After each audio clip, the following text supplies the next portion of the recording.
What's up everybody, Nate here from Out of the Basement, bringing you a brand new action figure review. Today, from Star Wars The Black Series, we're taking a look at DJARIN, also known as the Mandalorian, and Grogu, also known as the Child. Of course, this figure was made before Grogu's name was revealed, so that's why it still just says the Child, but this is of course a Target exclusive release here. You can see it is a deluxe figure, so this one is actually more than most deluxe figures. It was $34.99 here in the United States, and is a very controversial release as well. Of course, I'm sure most of you guys know out there and have had a similar experience. This thing has been absolutely impossible to find. It's been an absolute journey, but a few weeks back, we already posted about it here on the channel, but I found, Justin and I, this figure in the wild at a Target, so I'm super happy to finally be reviewing it. It took me a while to get around to it, but here we are. It's in the brand new packaging here, as you can see. Of course, here is the side portrait of Mando with Grogu. On the back, here's his bio. You can go ahead and pause it and read it there. He is also number 5 in the Mandalorian wave. Of course, you get the logo on the side. Then on the bottom here is the barcode and all that stuff. On the top, there's not a whole lot going on there. So, of course, we're going to take this guy out of the package. We'll look at the accessories and then the figures themselves. All right, and first up here, let's start out with some stuff we've already seen. Of course, you get his smaller handgun-style blaster pistol there, which has some really nice silver paint apps on it. The sculpt work looks very accurate to the show, and it does have some brown paint for the handle. Hasbro pretty much nailed this the first time around. I think Mando's sidearm has always been a great accessory, but here it is one more time. And of course, you know that means we also get the pulse rifle here, which again features a nice variety of paint here. You can see some silver, there's some brown paint as well mixed in with the black plastic, more silver paint down here as well as some intricate sculpt work. The hilt here is black plastic, it's not actually painted. And then you flip it over and of course you have the peg for the back of the figure, which it sort of kind of works, you know, you put it in there and you got to be very gentle. I believe it is on backwards though, if I'm not mistaken. It should be flipped around. But it doesn't really rest in there all that well, so I mean, you jiggle him and it'll fall out, which kind of sucks. Of course, we also get his jetpack one more time here, and as you can see, it is devoid of paint apps. It's just gray plastic. I feel like Hasbro definitely could have painted it this time around, since it is the second time this is coming out, and considering the cost of the figure. But no, here you go.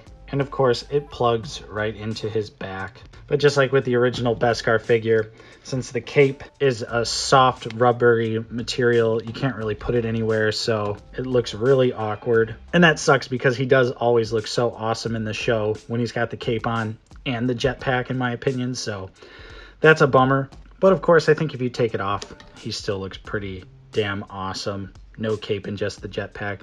Or you could get a third-party cape. I don't have one though. And just like with the original jetpack, if you have some Iron Man blast effects from the Marvel Legends, they actually fit in really well in Mando's jetpack.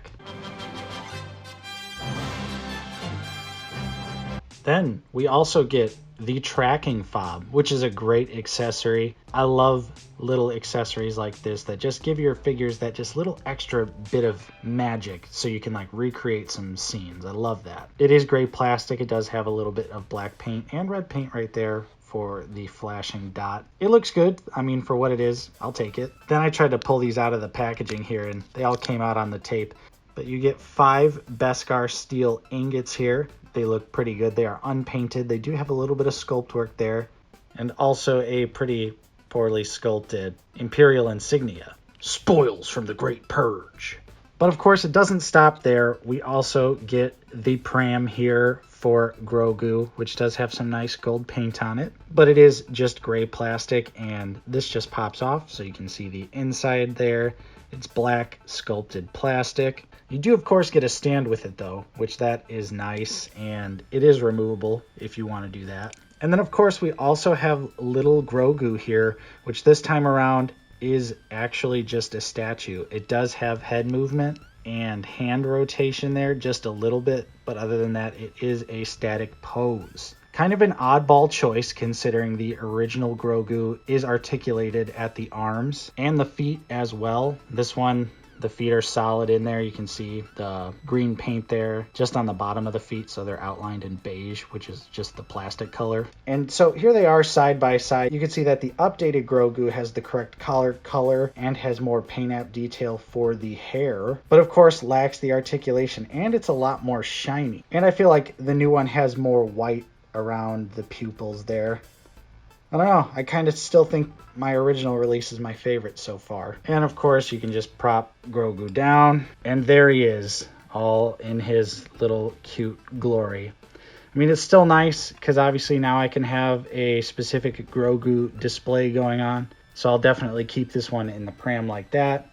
So there you go, that was a look at the accessories. There's a ton of accessories with this figure. Now, let's go ahead and let's just jump into Beskar Mando, Din Djarin, Mando, the man with many names. All right, and here you have him out of the packaging on the base, looking like a total badass, because, of course, this figure is awesome. We've reviewed it before. We have reviews for the original Mando and the Beskar Mando release and the carbonized Mando as well, so we're all pretty familiar with this figure as collectors. But of course, as you can see, it still looks fantastic. I think it's easily one of the best Black Series figures. They just absolutely nailed it for Beskar Mando. Of course, this one is a little bit different, which I'll show you those details right now. I'd say the biggest difference, of course, is right here. He features a removable helmet with a face underneath. It's not necessarily Pedro Pascal, although it does look like it. I think side profile, yeah, I can definitely see Pedro.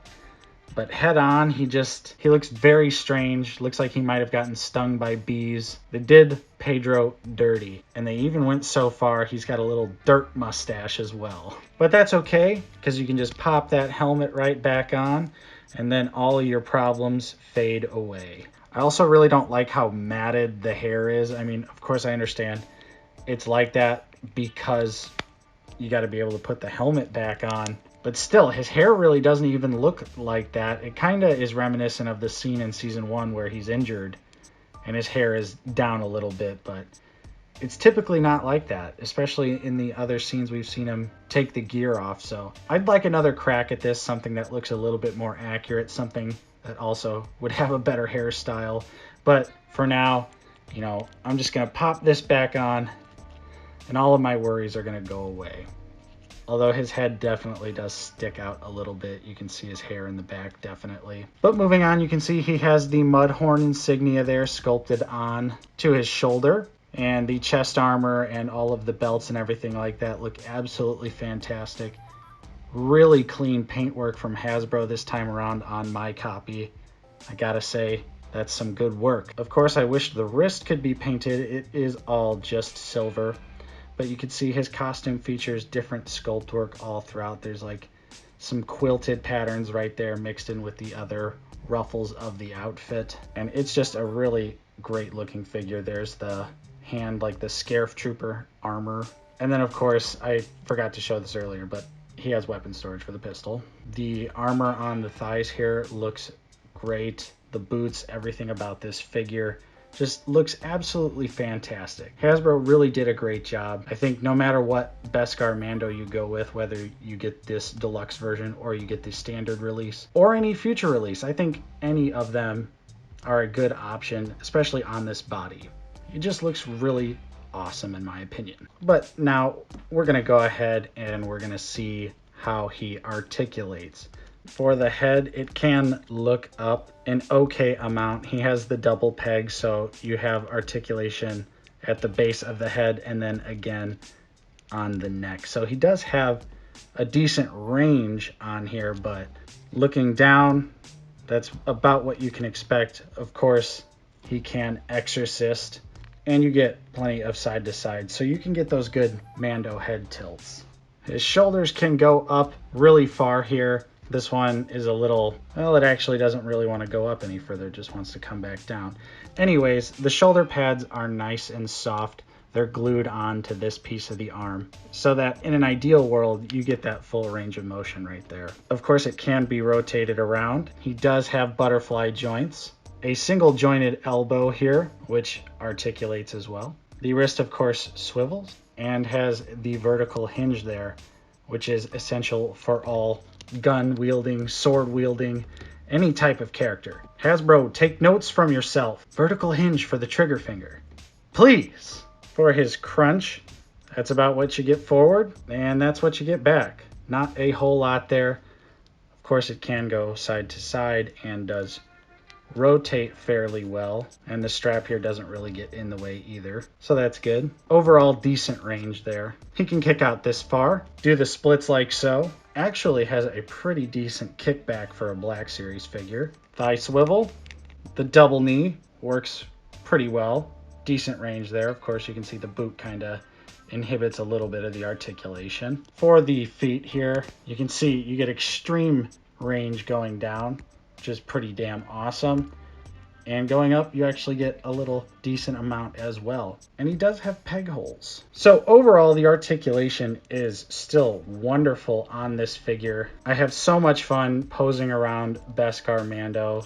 Like I said, easily one of my favorite Black Series figures. Now it's time for some comparisons here. Of course, we're going to compare him with a whole ton of Black Series figures. So let's start out here with the classics. So of course we have pre-Beskar Mando and the Heavy Mandalorian. Then we have the Incinerator Trooper and Cara Dune. Of course we've got Queel and Greef Karga. Then the Deluxe Armorer and the Off-World Jawa. This Luke for no particular reason and Grogu. Then we have the Black Series IG-11 and the SH Figuarts IG-11. And of course, it wouldn't be an Out of the Basement review without the Mafex First Order Stormtrooper and the Diamond Select Boba Fett. So, of course, in closing here, I absolutely love this figure. I think it comes with a lot of really great accessories. Easily justifiable, especially if you don't have a Beskar Mando already. I would definitely recommend, if you can find this for retail price, absolutely do pick it up if you don't have a Beskar Mando. But still, at the same time, the regular Beskar Mando release is still awesome as well. It's just a great figure. It looks great. It has pretty awesome articulation as well. So, of course, that was my review for Din Djarin and Grogu. What did you guys think? What are your thoughts on this figure? Let me know in the comments down below. If you enjoyed my review, don't forget to leave a like. Subscribe if you are new. We're always talking about Star Wars The Black Series here on the channel. Of course, I'm Nate from Out of the Basement. Thank you so much for watching, and I'll see you guys next time.